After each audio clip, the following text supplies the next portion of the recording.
کرام আল্লাহ পাক রব্বুল আলামিন আমাদেরকে ধারাবাহিক তাফসীর মজলিসে বসার তৌফিক দান করেছেন। শুকরিয়া আদায় করে আলহামদুলিল্লাহ।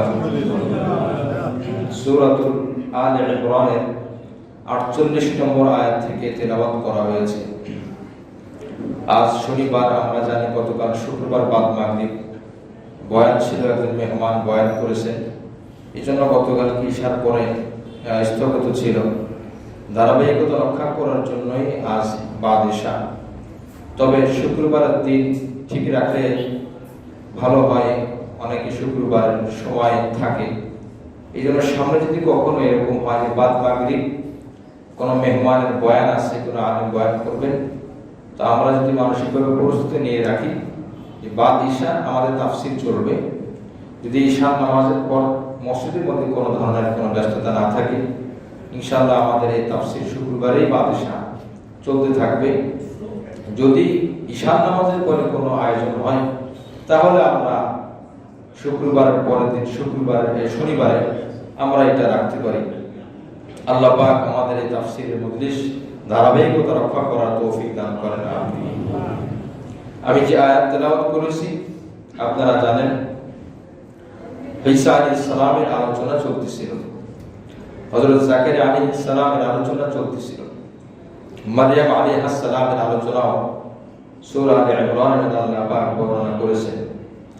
যখন হযরত মারইয়াম আলাইহিস সালাম কে ঈসা আলাইহিস সালাম দান করলেন, ঈসা আলাইহিস সালামকে দান করলেন যে মারইয়ামের গর্ভে একটা সন্তান হবে যার নাম ঈসা, যার কোনো বাবা থাকবে না দুনিয়াতে, আমি আল্লাহ পাক সৃষ্টি করব বাবা ছাড়া। হযরত মারইয়াম আলাইহিস সালামকে আল্লাহ পাক আরো বলে দিলেন যে এই ঈসা দুনিয়াতে সম্মানিত, আখিরাতেও সম্মানিত ব্যক্তি হবে। এরপরে হযরত ঈসা আলাইহিস সালামকে আল্লাহ পাক সৃষ্টি করলেন কুন ফায়াকুন, কোন শব্দ দিয়ে। কোন মানে হক, ফায়াকুন মানে হয়ে গেল, হয়ে যায়। সৃষ্টি করার পরে উনি, আমরা জানি, দুনিয়া থেকে কথা বলেছেন। এই ঘটনাগুলো এখানে আর নেই, এই জন্য আমরা এদিকে আর যাবো না। ওনার কিভাবে, ওনার মা কোথায় গিয়েছেন, ওনার মাও চুপ ছিলেন, লম্বা আলোচনা। এটা সূরা মারইয়াম 16 নম্বর পারায় আসছে। এখানে ওই আয়াতগুলো, ওই বর্ণনাগুলো এই সূরা আলে ইমরানে নেই, এই জন্য আমরা এই আলোচনা এখানে আর আনবো না। এখানে আসছে আল্লাহ পাক বলেন সরাসরি তিনি বড় হওয়ার পরে আল্লাহ পাক তাকে কি দান করলেন, ওই আল্লামুল কিতাব ওয়াল হিকমাতা ওয়াত তাওরাত ওয়াল ইনজিল। আল্লাহ পাক বলেন আমি আল্লাহ ঈসাকে কিতাব দান করলাম, হিকমত দান করলাম, এবং তাওরাত দান করলাম, এবং ইনজিল দান করলাম। ঈসা আলাইহিস সালামের ব্যাপারে কি আকীদা থাকবে? হাদিসের মধ্যে 4 ধরনের হাদিস আছে। তার মধ্যে 1 নম্বর শ্রেণী, প্রথম প্রকারের হাদিস, এটাকে বলে হাদিস মুতাওয়াতির। হাদিস মুতাওয়াতির যদি কেউ অস্বীকার করে, তাহলে কোরআনের আয়াত অস্বীকার করলে যেভাবে ঈমান চলে যায়, ঈমান নষ্ট হয়, কাফের হয়ে যায়, হাদিসে মুতাওয়াতির অস্বীকার করলে সে কাফের হয়ে যাবে। এজন্য যারা হাদিস অস্বীকারী, আমাদের পৃথিবীতে, আমাদের দেশ সহ বিভিন্ন দেশে মুসলিম নামধারী এক ফিরকা রয়েছে, যারা নাম দেয় আহলে কোরআন। আহলে কোরআন মানে কোরআনের অনুসারী, এই দাবিদার। তাদের এই দাবির মধ্যে হাদিস পাওয়া যায় না, এবং তারা হাদিসকে বহুত হাদিস তারা লঙ্ঘন করেন, অস্বীকার করেন। এই জন্য আহলে কোরআন দাবিদার যারা মূলনীতির আলোকে, নিয়মের আলোকে বহুত মুতাওয়াতির হাদিস তারা অস্বীকার করেন। মুতাওয়াতির হাদিস অস্বীকার করার কারণে কুফরি হয়। তো যে ব্যক্তি আহলে কোরআন, তার মধ্যে যদি এই দোষ পাওয়া যায়, তাহলে সেও কাফের। সে নামধারী আহলে কোরআন হতে পারে, কিন্তু এই দোষ যদি তার মধ্যে পাওয়া যায়, তো সে কাফের। এই জন্য আহলে কোরআন থেকে আমরা সাবধান থাকবো, আমাদের পরিচিত জনদেরকে হেফাজত করব, সন্তানদেরকে হেফাজত করব, বাঁচাবো। বহুত ফিরকা চলতেছে, বহুত ফিরকার কার্যক্রম চলতেছে। আহলে কোরআনের একজনের বক্তব্য জানা দরকার। এগুলো আমরা সঠিকটা খুব কমই জানি। আমাদের সামনে ভুল আলোচনাগুলো, ভুল ব্যাখ্যাগুলো বেশি আসে। এটা দায়ভার আমাদের, কারণ আমরা যাচাই বাছাই করি না। আহলে কোরআন একজনের বক্তব্য হলো, আমরা যে নামাজ পড়ি, এই নামাজ যেভাবে পড়তেছি এটা কোরআনে নেই, এই নামাজ কোরআনে নেই। তার ব্যাখ্যা হলো, নামাজ আরবি সলাত, সলাতের আবিধানিক অর্থ হলো, অভিধানে পাওয়া যায় নিতম্ব নড়াচড়া করা। উনি ব্যাখ্যা করেন, আজানের সময় নামাজের অর্থ হলো, যেহেতু কোরআনে আসছে সলাত কায়েম করো, তো সলাতের আবিধানিক অর্থ আমরা অভিধানে পাই নিতম্ব নড়াচড়া করা। যদি কেউ নিতম্ব নড়াচড়া করে তাহলে নামাজ আদায় হয়ে যায়। নাউযুবিল্লাহ। এই হলো আহলে কোরআনের একটি মতবাদ, একটি আদর্শ, একটি আকীদা। অসংখ্য আকীদা আছে। আমাদের দেশের মধ্যে বহু ডিগ্রিধারী রয়েছে, মেডিকেল কলেজ থেকে পড়ুয়া, বহু উচ্চ শিক্ষিত ডক্টর, ডাক্তার, প্রফেসর অনেক রয়েছে, অধ্যাপক রয়েছে, বড় বড় ইঞ্জিনিয়ার তাদের থেকেও রয়েছে। জেনারেল শিক্ষার থেকেও তারা, তাদের গবেষণা অনেক ভালো, তাদের জেনারেল শিক্ষা অনেক ভালো, মেধা অনেক ভালো। গবেষণা করতে করতে সবকিছু গবেষণার একটা মূলনীতি থাকে, রুলস থাকে। যখন মূলনীতিকে উপেক্ষা করে তখন সেটা উপকার সে পায় না, সে ক্ষতির মধ্যে পড়ে যায়। আল্লাহ কোরআনে বলছেন, ইউদিল্লু বিহি কাসীরা ওয়া ইয়াহদি বিহি কাসীরা। আমি কোরআন দিয়ে একদল মানুষকে হেদায়েত দেব, আবার কোরআন দিয়ে একদল মানুষকে গোমরাহ করব। কোরআন দিয়ে গোমরাহ করার অর্থ হলো, যারা মূলনীতি থেকে বের হয়ে যাবে, তারা কোরআন গবেষণার নাম দিয়ে তারা গোমরাহির পথে চলবে। এই জন্য কোরআন গবেষণা করতে হলে, হাদিস গবেষণা করতে হলে অনেক জ্ঞানের প্রয়োজন। বহুত, এর সাথে সাথে আরো অনেক জ্ঞান আছে দরকার, যে জ্ঞানগুলো না থাকার কারণে উনি গবেষণা করতে পারে না। একজন কোরআন গবেষণা করবে, বড় মুফাসসির হবে, সে আরবি অনুবাদ নিজে সে করতে পারে না। যে নিজে অন্যের অনুবাদের উপর নির্ভর, সে কিভাবে একজন বড় কোরআন গবেষক হয়? কিভাবে সে একজন কোরআন গবেষক, কোরআনের বড় স্কলার হয়? অন্যের অনুবাদের উপর নির্ভর। এটা কেন বললাম?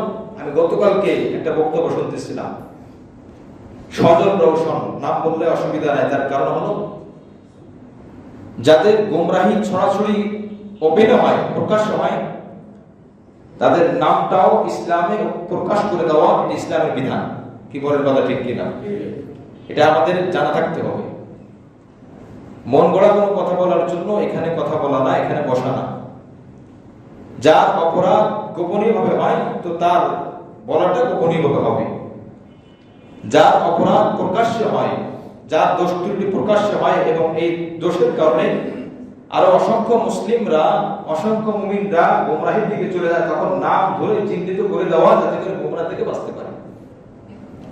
আল্লাহ পাক আবু লাহাবের নাম নিয়েছেন কোরআনে, আল্লাহ পাক ফিরআউনের নাম নিয়েছেন কোরআনে, আল্লাহ পাক কারুনের নাম নিয়েছেন কোরআনে। আবু লাহাব তো নবীর যুগের মানুষই ছিল। কেন নিয়েছেন? এই কারণেই নিয়েছেন যে তার গোমরাহি প্রকাশ করার জন্য, যাতে করে তার দিকে না যায়। যেমন আল্লাহ পাক বলেছেন, তাব্বাত ইয়াদা আবি লাহাব, আবু লাহাব ধ্বংস হোক। যখন আল্লাহ পাক বলেছেন আবু লাহাব ধ্বংস হোক, তখন মুসলিমরা বুঝে গেছে আবু লাহাব ভালো মানুষ না। এই জন্য যাদের অপরাধ, যাদের বাতিল আকীদাগুলো ছড়িয়ে যায় প্রকাশ্যে, মিডিয়ার মাধ্যমে, লেখনের মাধ্যমে, বক্তব্যের মাধ্যমে, তাদের ভুল এই ব্যাখ্যাগুলো, অপব্যাখ্যাগুলো প্রকাশ করা তৎকালীন সময়ের উলামায়ে কেরামের দায়িত্ব। যদি কোনো ভুল আকীদা লেখনের মাধ্যমে ছড়ায়, ওইটার সংশোধন করতে হবে লেখনের মাধ্যমে। যদি কোনো ভুল মাসআলা বক্তব্যের মাধ্যমে ছড়ায়, তো তার সমাধান করতে হবে বক্তব্যের মাধ্যমে। যেভাবে বাতিল তার বাতিল আকীদাগুলো প্রকাশ করবে, সেভাবে উম্মতের সামনে বাতিল আকীদাগুলোকে তুলে ধরতে হবে, সব সহিহ আকীদাগুলো পেশ করতে হবে। আমি এই জন্য সজল রওশন নাম বললাম, যাতে করে আমরা নাম চিনে বুঝতে পারি আমি বাতিল মানুষ। দেখেন, বুখারী শরীফের মধ্যে একটা হাদিস আসছে, যে হাদিসের মধ্যে আসছে উবাইদুল্লাহ বিন সাবিত গালিবান ওনার থেকে বর্ণিত, হাদিসের মধ্যে আসছে ওনার থেকে বর্ণিত যে এক ব্যক্তি কানা রাজুলুম মিনাল আনসার ইয়াউমুন নাস ফি মসজিদে কুবা, এক ব্যক্তি আনসারীদের মধ্যে এক ব্যক্তি যে মানুষদের ইমামতি করত মদিনায় মসজিদে কুবা। যারা গিয়েছেন তারা বলেন তো মসজিদে কুবা মদিনায় আছে কি আছে না? মসজিদে কুবা মদিনায়।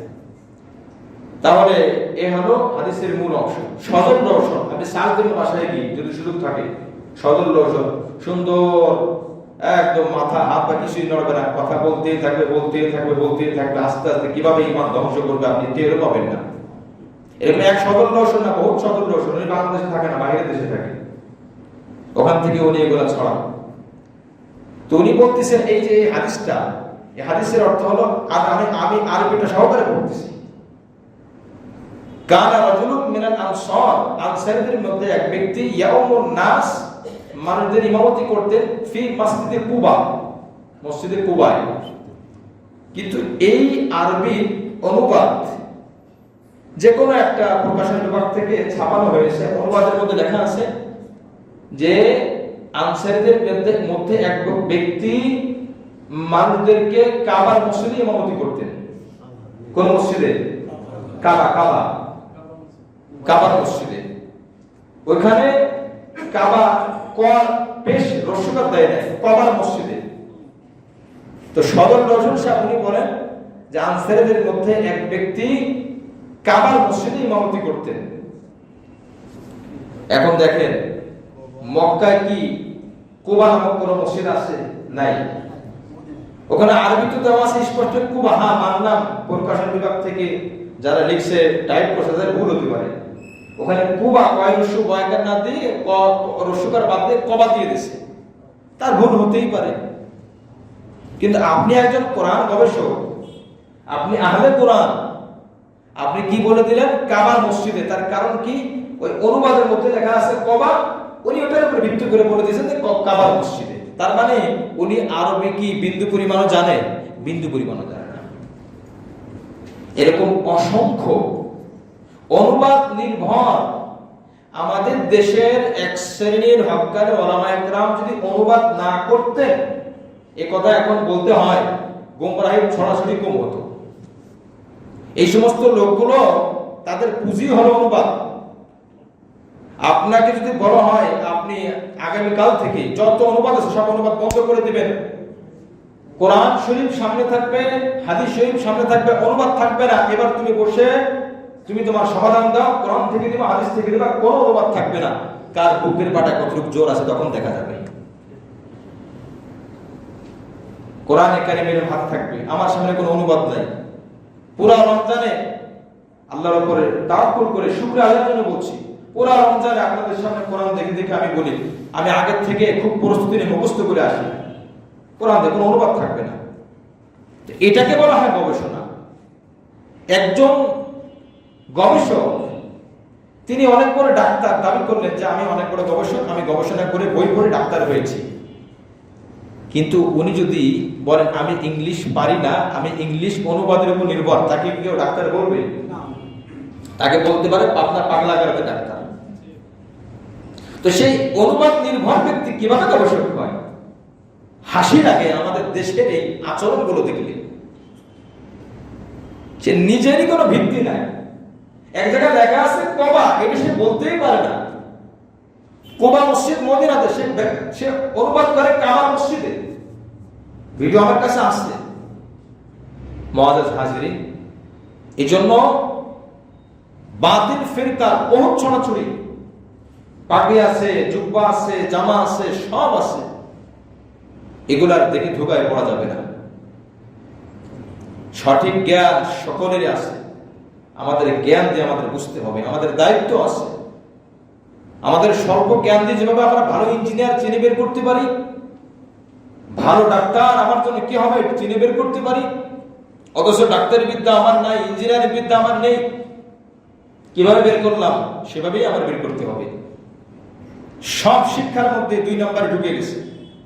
সেখান থেকে আমার আপনার চিহ্নিত করে 1 নম্বরটা বের করতে হবে। নচেত আমি নামাজ পড়বো, আমি দ্বীনের নামে গুমরাহির দিকে চলে যাব।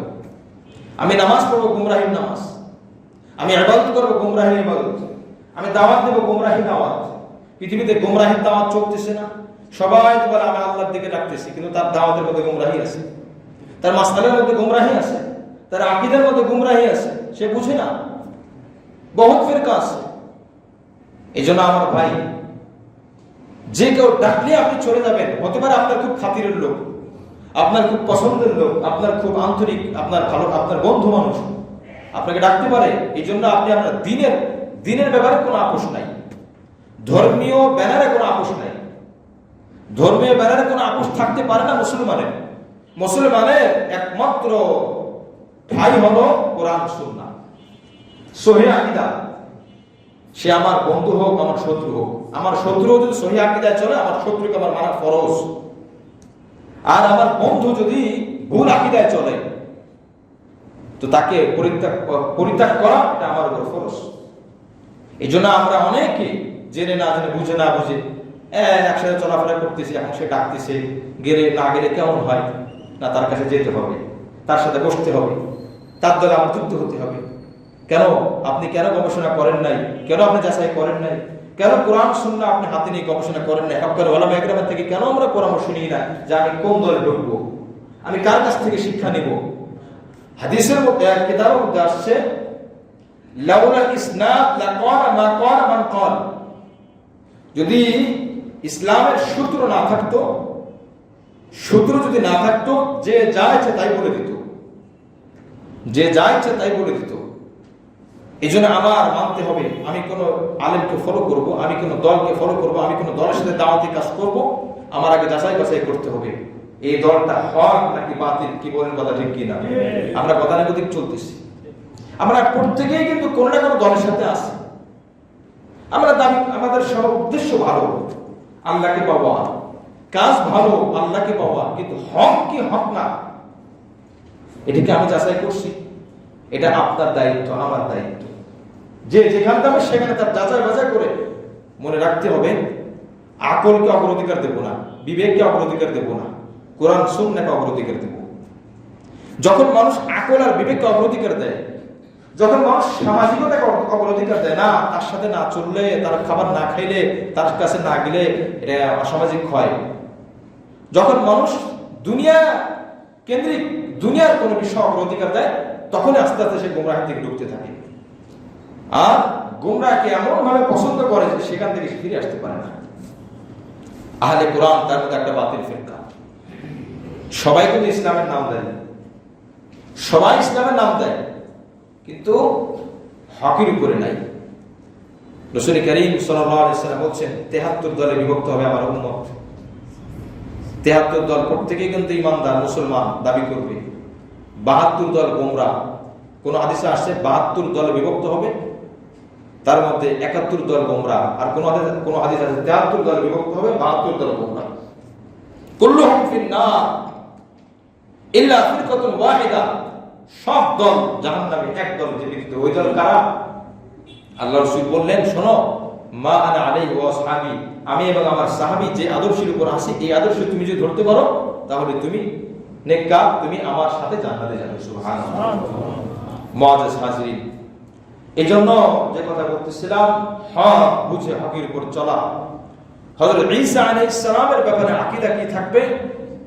উনি একজন নবী এবং উনি শেষে আসবেন, কিয়ামত সংঘটিত হওয়ার আগে আসবে, এটা জানা দরকার। আপনার আমার সাথে সাক্ষাৎ হতে পারে, হবে না তা না, বা হবে না তাও না। ঈসা আলাইহিস সালামের, তিনি একজন নবী, এটা ঠিক, তিনি আসবেন, তিনি এসে তার কিছু কাজ আছে, কাজগুলো বাস্তবায়ন করবেন, দাজ্জালের বিরুদ্ধে লড়বেন, মুসলমান তাকে সঙ্গ দিবে, মুসলমান তাকে স্বীকার করবে, এই আকীদা লালন করবে যে তিনি এখন আসমানে আছেন, এবং তিনি আসবেন দামেস্কের মসজিদের মাধ্যমে দুনিয়াতে আসবেন। এই হলো আকীদা ঈসা আলাইহিস সালামের ব্যাপারে। হযরত ঈসা আলাইহিস সালাম এসে কি করবেন? আবু হুরায়রা রাদিয়াল্লাহু আনহু হাদিস, ইয়ানজিলু ফীকুম ইবনে মারইয়াম, ঈসা আলাইহিস সালাম আসবেন তোমাদের মাঝে ইমামান আদিলা, ইমাম হয়ে, ন্যায়পরায়ণ ইমাম হয়ে, ওয়া হাকামান মুকসিতান, ন্যায় বিচারক, ন্যায় শাসক হয়ে আসবে। ফায়াকসিরুস সলিব, তার নামে যত মূর্তি আছে খ্রিস্টানরা যেগুলো বানিয়ে রেখেছে সেগুলোকে সব তার নিজের হাতে সে ধ্বংস করবে। যারা তার পূজা করে তার নিজের হাতে সে ধ্বংস করবে এগুলোকে। আমি তো এগুলো বলিনি তোমাদেরকে করতে। ওয়ায়াকুতুল খিনজির, এবং সে শূকরকে হত্যা করবে। এই শূকর খ্রিস্টানদের একটা বড় প্রিয় প্রাণী। হযরত ঈসা আলাইহিস সালাম ওয়াইফিদুল মাল হাত্তা লা ইয়াকবারহু আহাদুন, এবং ধন সম্পদ অন্যায়ভাবে অনেকের কাছে ছড়িয়ে যাবে। অন্যায়ভাবে অনেকে আত্মসাৎ করে, যাদের কাছে পৃথিবীতে যত সম্পদ আছে সব সম্পদ কি হকভাবে অর্জন হচ্ছে বর্তমানে, না হকভাবে অর্জন হচ্ছে? ঈসা আলাইহিস সালাম এসে উনি সব সম্পদ কবজা করবেন এবং সব হকদারদেরকে ফিরিয়ে দিবেন। দিতে দিতে অবস্থা এমন হবে যাকাত দেওয়ার মতো লোক খুঁজে পাওয়া যাবে না, অর্থাৎ টাকা দেওয়ার মতো সবাই এখন ধনী হয়ে যাবে। মুআজ্জাজ হাজিরিন, এ হলো ওনার একটা বড় কাজ। তো যা আমরা বলতেছিলাম হযরত ঈসা আলাইহিস সালামকে আল্লাহ পাক মুআজ্জাজা দিয়েছেন, বিশেষ করে 4 প্রকারের ইলম তাকে আল্লাহ পাক দিয়েছেন, দিবেন। তার মধ্যে একটা হলো তাওরীতের শিক্ষা। উনি তাওরীতের অনুসারী ছিলেন, কিন্তু তাওরীতের জ্ঞান তার ছিল। এই আয়াতের মধ্যে আল্লাহ পাক বলছেন যে ঈসাকে আমি তাওরীতের ইলম দান করেছি। তবে ইনজিল হলো তাওরীত কিতাবের তাওরাতের পরিপূরক পরিশিষ্ট। ইনজিল হলো তাওরাতের পরিশিষ্ট শেষ, এটাকে সম্পূর্ণ করছে ইনজিলের মাধ্যমে তাওরাতকে। এজন্য আল্লাহ পাক তাওরাতের শিক্ষাও তাকে দিয়েছেন, ইনজিলের শিক্ষাও তাকে দিয়েছেন। আর ওয়া ইউআল্লিমুহুল কিতাব ওয়াল হিকমা, সাথে সাথে আল্লাহ পাক তাকে কিতাবের শিক্ষা মানে আমাদের এই কোরআনের শিক্ষা আল্লাহ পাক তাকে দান করবেন সুবহানাল্লাহ, শেষে আসবে। এবং হিকমত মানে নবীর হাদিস, আমাদের নবীর হাদিসও হযরত ঈসা আলাইহিস সালাম মানবেন এবং স্বীকার করবেন, আর এটা সত্য। এই 4টা শিক্ষা, ওয়া ইউআল্লিমুহুল কিতাব, কিতাব মানে কোরআন, ওয়াল হিকমাতা, হিকমত মানে হাদিস, ওয়াত তাওরাতা, তাওরাত মানে তাওরাত, ওয়াল ইনজিল, এই পুরো একটা আয়াত 48 নম্বর আয়াত। এবং ইনজিলের শিক্ষাও তার আছে, তাওরাতের শিক্ষাও তার আছে। এখন প্রশ্ন হলো দুনিয়াতে কোরআন আগে আসছে না তাওরাত ইনজিল আগে আসছে? তাওরাত ইনজিল আগে আসছে। তো আয়াতের মধ্যে কিন্তু আমরা কোরআন আগে পেয়েছি, ওয়া ইউআল্লিমুহুল কিতাব ওয়াল হিকমাতা, কিতাব এবং হিকমত, এরপরে ইনজিল, এরপরে তাওরাত। তার উত্তর হলো সম্মানের দিক থেকে, মর্যাদার দিক থেকে কোরআন সর্বকে সব থেকে প্রথমে। এই জন্য আল্লাহ কোরআনের কথা দিয়ে শুরু করছেন। এরপরে কোরআনের পর হাদিস, রাসূল করিম সাল্লাল্লাহু আলাইহি ওয়াসাল্লামের হাদিস। মুআজ্জাজ হাজিরিন, কোরআনের মধ্যে আল্লাহ পাক কিতাব এবং হিকমত বহু জায়গায় উল্লেখ করছেন। আল্লাহ পাক নিজে বলেছেন আমি আমার নবীকে কিতাব শিক্ষা দিয়েছি, হিকমত শিক্ষা দিয়েছি। এরপরে আয়াত 49 নম্বর আয়াত আল্লাহ পাক বলেন রাসূলান ইলা বনি ইসরাঈল, আমি ঈসাকে বনি ইসরাঈলের কাছে পাঠিয়েছি। আন্নী কদ জিতুকুম বিআয়াতিন মির রাব্বিকুম, আমি তোমাদের কাছে তোমাদের রবের পক্ষ থেকে নিদর্শন দেখাবো। ঈসা আলাইহিস সালাম বলেন, আল্লাহ পাক বলেন বনি ইসরাঈলের কাছে। বনি ইসরাঈলের প্রথম নবী মুসা আলাইহিস সালাম, শেষ নবী হযরত ঈসা আলাইহিস সালাম। উনি বলেন আমি যে সত্য নবী, আমি তোমাদেরকে কিছু নিদর্শন দেখাবো। এই কথা বলে তিনি প্রমাণ করলেন যে আমি আল্লাহর পক্ষ থেকে প্রেরিত নবী। আন্নী আখলুকু লাকুম মিনাত তিনি কাহাইয়াতিত তৈরি ফানফুখু ফি ফায়াকুনু তায়রান বিইذنিল্লাহ, আমি তোমাদের জন্য মিনাত তিনি মাটি থেকে তৈরি করব কাহাইয়াতিত তৈরি পাখির আকৃতি, ফানফুখু ফিহি, আর তাতে আমি ফু দেব, ফায়াকুনু তায়রান বিইذنিল্লাহ, অথবা আল্লাহর হুকুমে এটা পাখি হয়ে যাবে। সুবহানাল্লাহ, জীবিত পাখি হয়ে যাবে।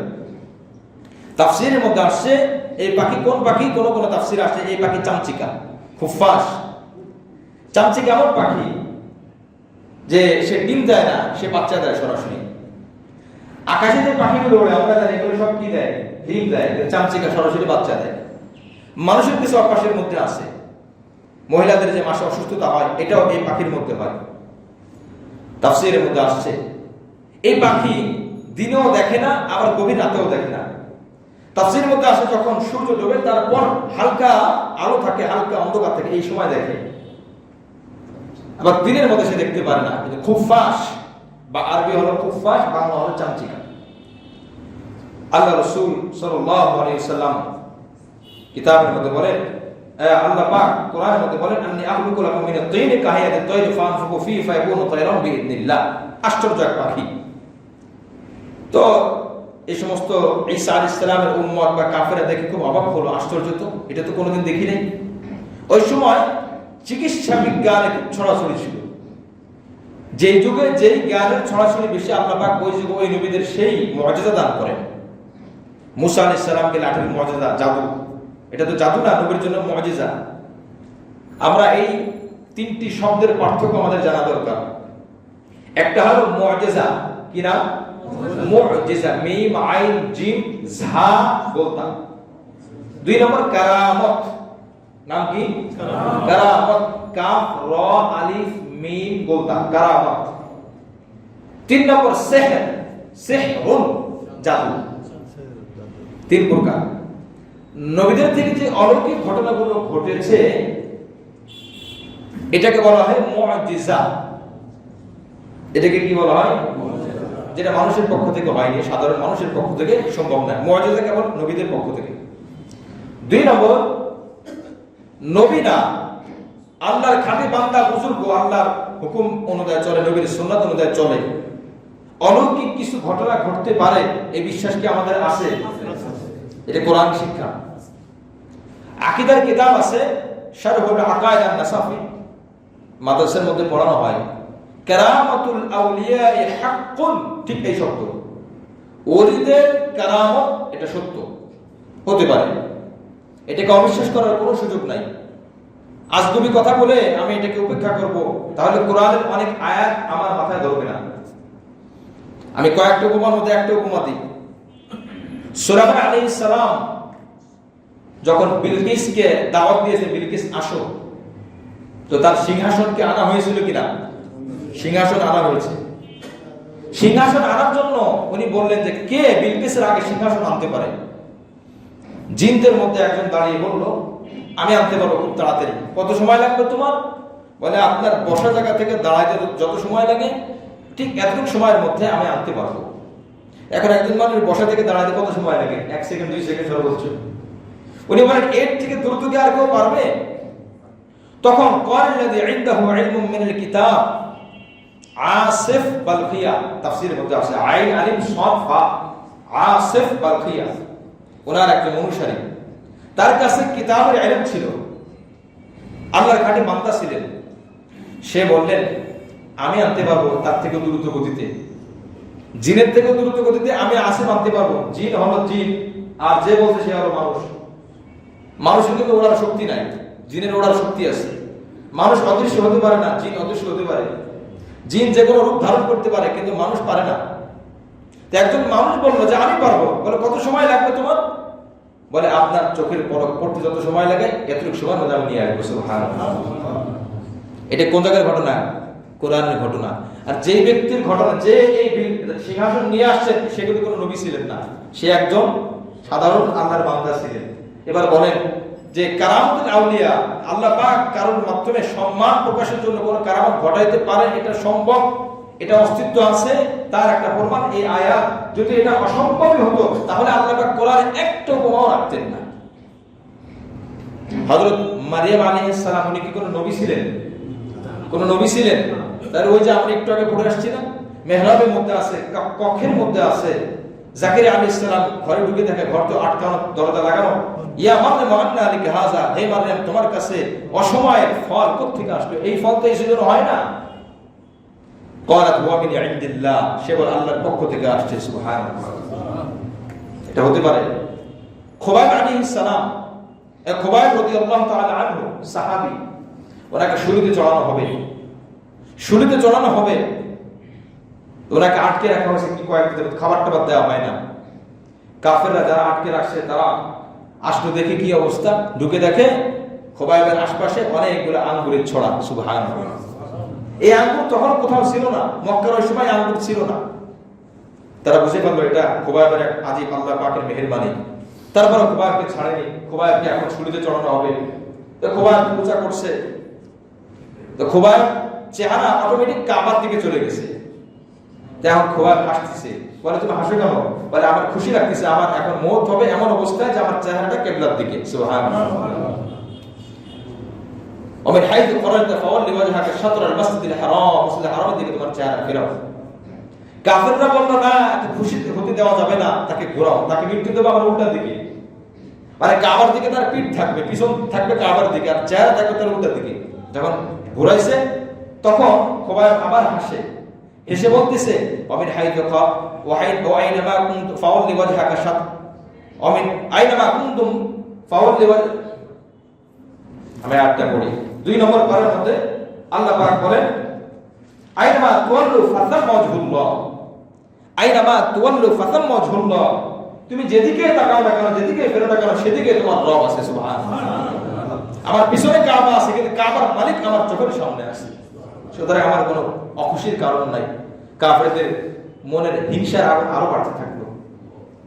এরপরে সে বলছে লাস্তু বালি হিনা উক্তাল মুমিনা মুসলিমা আলা আইশিল কারা লিল্লাহি মাসরাই, আমার কোনো দুঃখ কষ্ট নাই, আমি যে অবস্থায় মরি না কেন, আমার যে অবস্থায় মৃত্যু হয় না কেন, কোনো অসুবিধা নাই, কারণ আমার প্রত্যেকটা অবস্থায় আল্লাহ পাকের বরকতের মধ্যে আমি নিতে চাই, আল্লাহ পাকের বরকত আমি নিতে চাই। আমার যদি কেটে টুকরা টুকরাও করা হয়, আমাকে কেটে টুকরা টুকরা করা হয়, ওই টুকরা টুকরার মধ্যে যদি আল্লাহর বরকত থাকে, আমার এই গোশতের টুকরা আমার জন্য যথেষ্ট হয়ে যাবে, আমি খুশির কারণ হয়ে যাবে। এই আশা ইবারিক আলা আওসাল শিরবুন মুমাজ্জাই, আল্লাহ যদি চান আমার গোশতের টুকরার মধ্যে আল্লাহ পাক বরকত দিতে পারেন, সুতরাং আমার কোনো কষ্ট নাই। মহান রব্বুল আলামিন এরকম আজিব আজিব অনেক ঘটনা ঘটিয়েছেন। এই জন্য বুজুর্গদের কারামত এটা সত্য, এটা হতে পারে, তবে শর্ত হলো আল্লাহর হুকুম নবীর তরিকা অনুযায়ী চলতে হবে, সুন্নাত অনুযায়ী চলতে হবে। অলৌকিক অস্বাভাবিক কোনো ঘটনা ঘটতে পারে, আর এটাকে বলা হয় কারামত। তাহলে কারামত নবীদের থেকে না, আল্লাহর ওলিদের থেকে হতে পারে, যারা আল্লাহর হুকুম মতে চলে। 3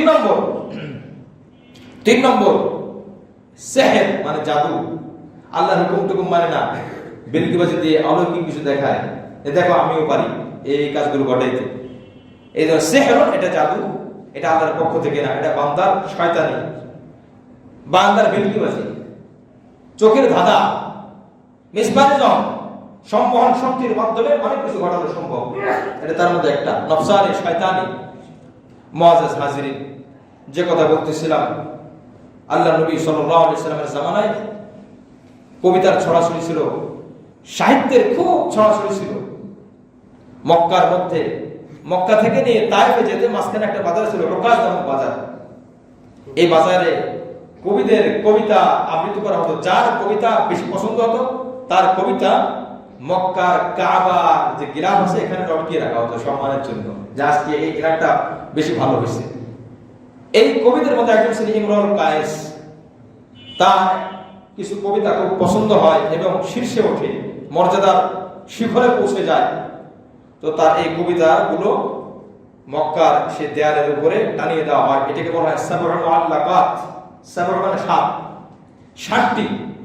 60টি ঘটনা, 60টি কবিতা, 7 প্রকার কবিতা ওখানে টানানো হয়। এটা নবীর যুগের আগের ঘটনা। মুআজ্জাজ হাজিরিন, এজন্য রাসূল কারীম সাল্লাল্লাহু আলাইহি সাল্লাম যে জামানা আসছে, এই জামানার ভাষার খুব ছড়াছড়ি, শুদ্ধ সুন্দর কথা খুব প্রভাব ছিল। এত সুন্দর কথা যে নবী মুহাম্মদ কিছুই পড়তে পারে না, এই মুহাম্মদ এই কোরআন এত সুন্দর শব্দ কিভাবে বলতে পারে, তারা অবাক হয়ে যায়। আপনি যখন কোরআন পড়বেন দেখবেন কোরআনের মধ্যে কিছু আয়াত আছে পড়তেও কষ্ট হয়, অনুবাদও কঠিন।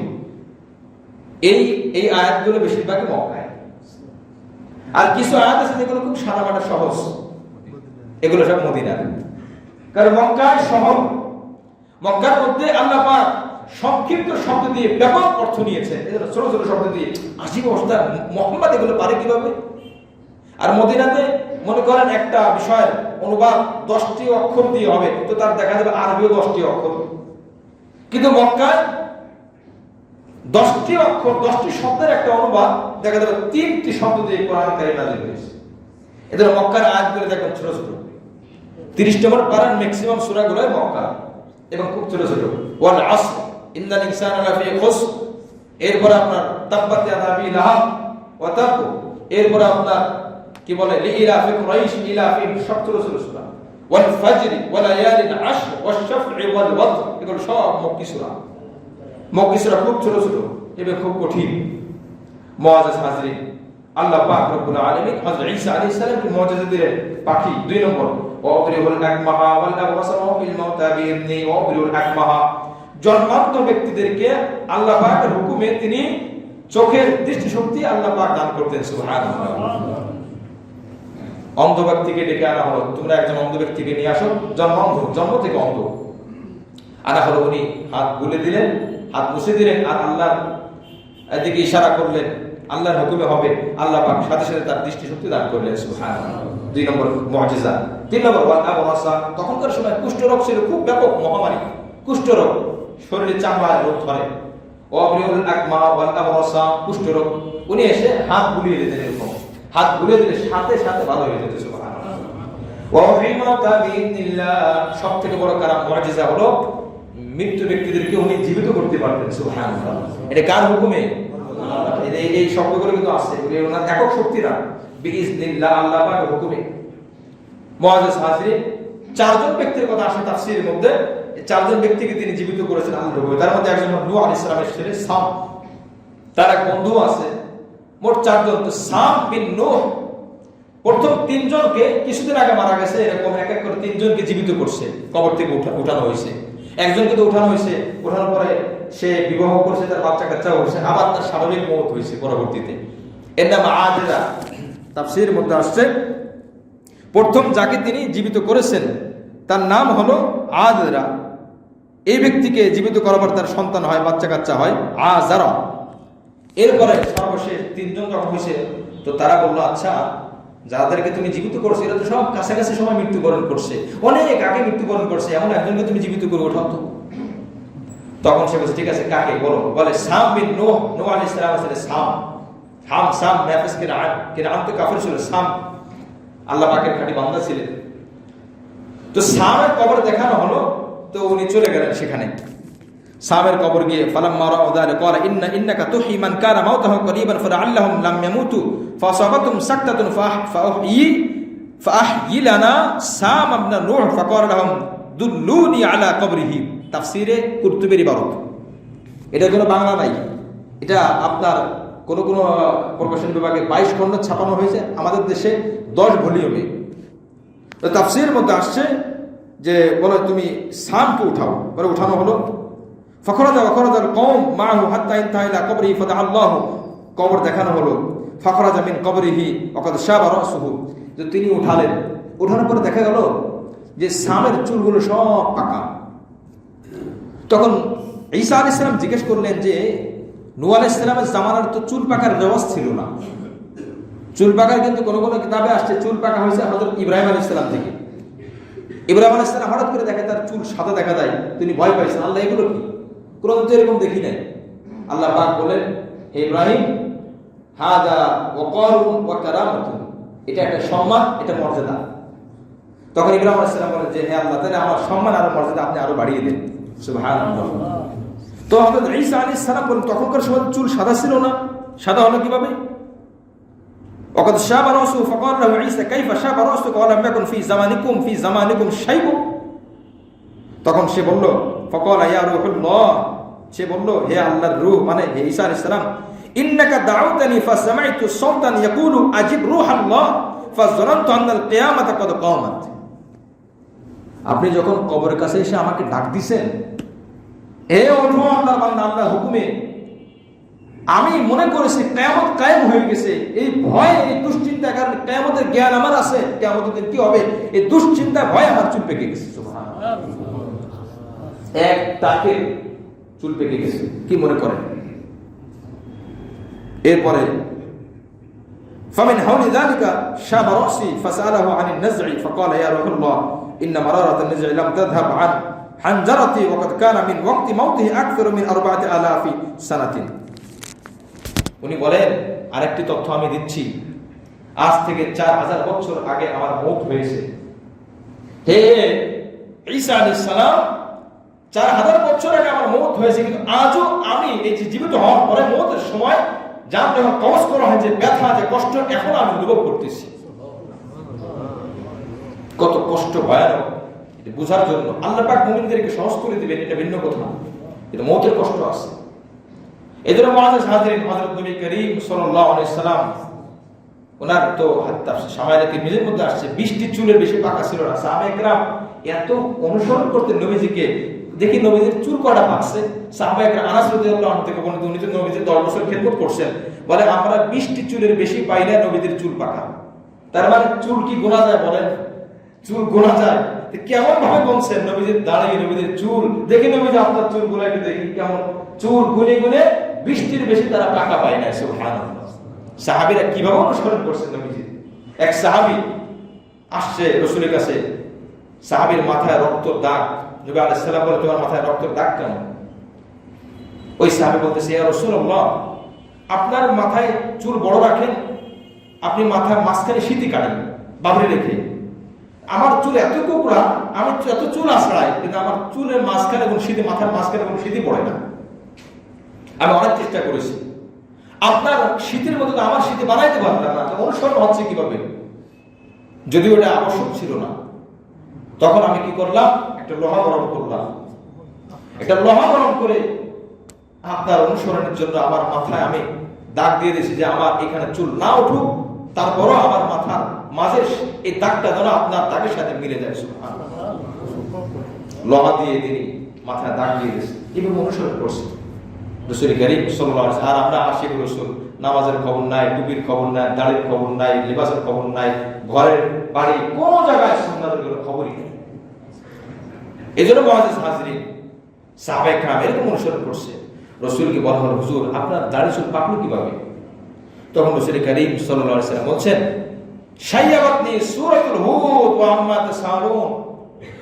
কয়েকটি সূরার কথা নবীজি বলেছেন। সূরা ওয়াকিআ, সূরা হুদ 12 নম্বর পারায়। এই সূরাগুলোর মধ্যে কিয়ামতের আলোচনা আসছে।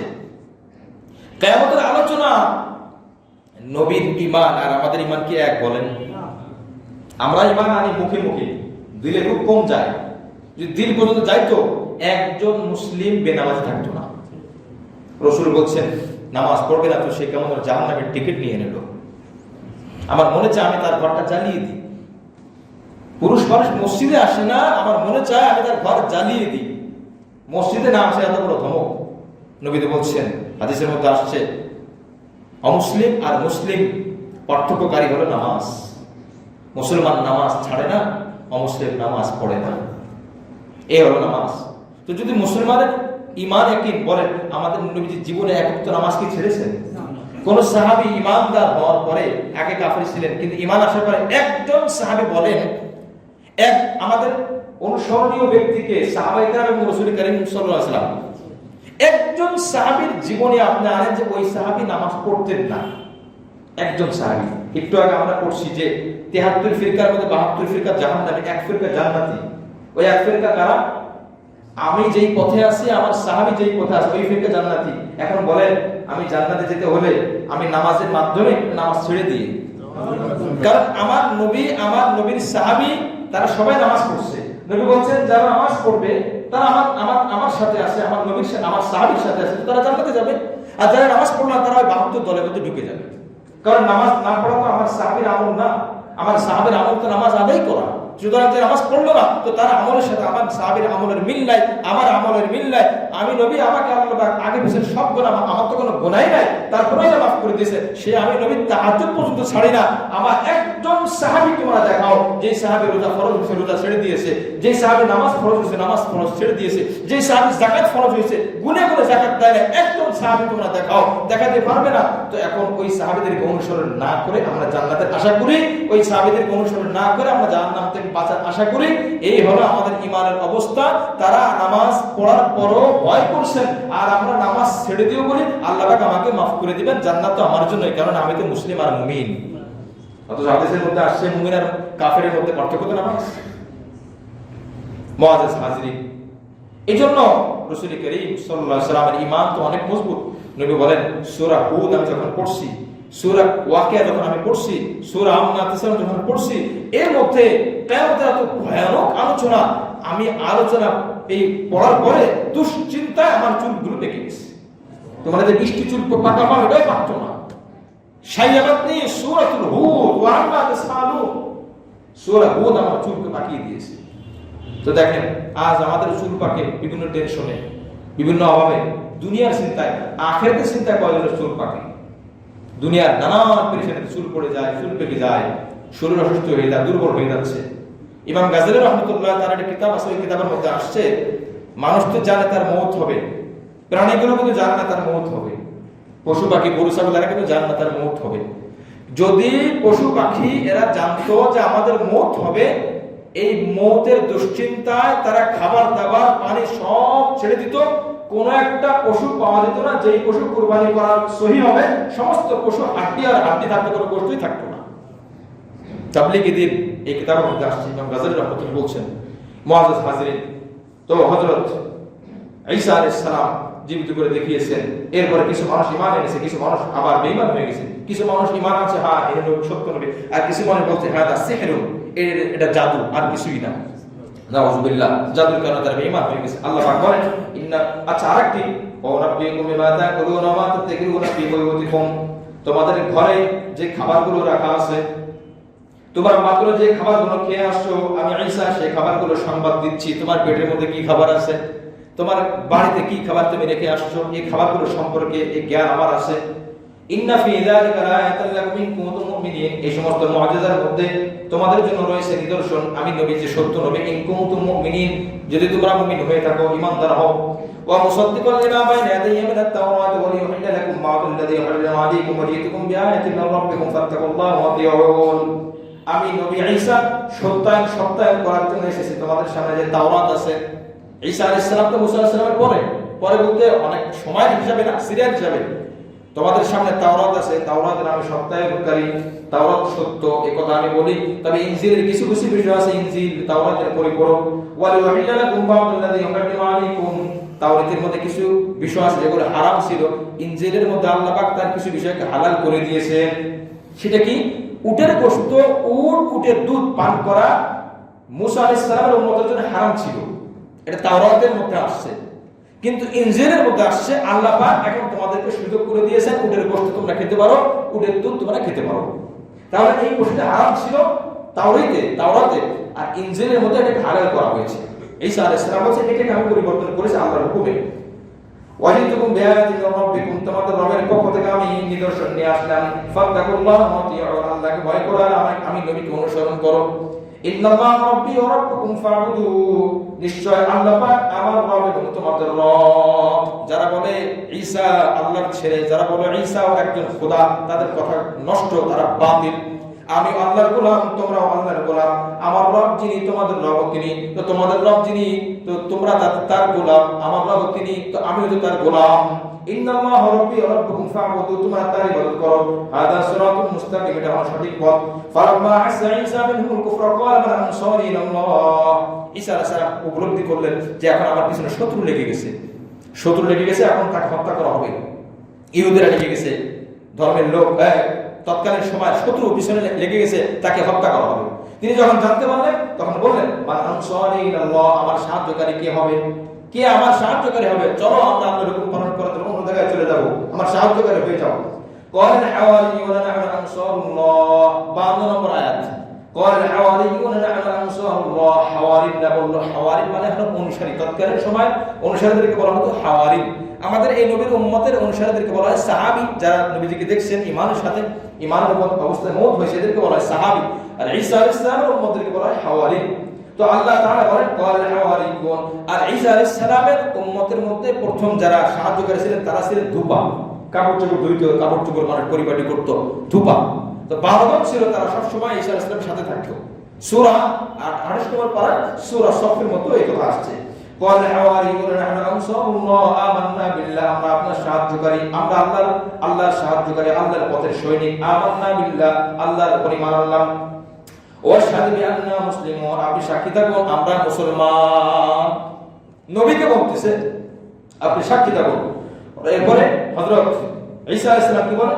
রব্বানা আমান্না বিমা আনজালতা, ওই লোকগুলা বলল হে আমাদের রব, আমান্না, আমরা ঈমান আনলাম, বিমা আনজালতা, আপনি যা নাযিল করেছেন সবগুলোর উপর ঈমান আনলাম। ওয়াত্তাবা'না রাসূলা, আর রাসূলের উপরে আমরা রাসূলকে অনুসরণ করলাম, ঈসা আলাইহিস সালামকে অনুসরণ করলাম।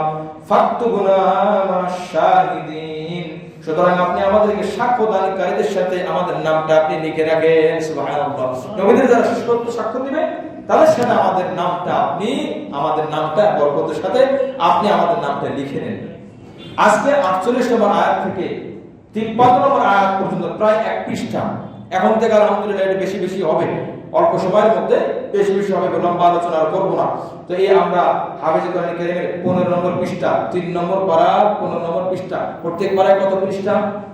20 পৃষ্ঠা। মাশাআল্লাহ, তো 4 ভাগে 3 বার হয়ে গেছে।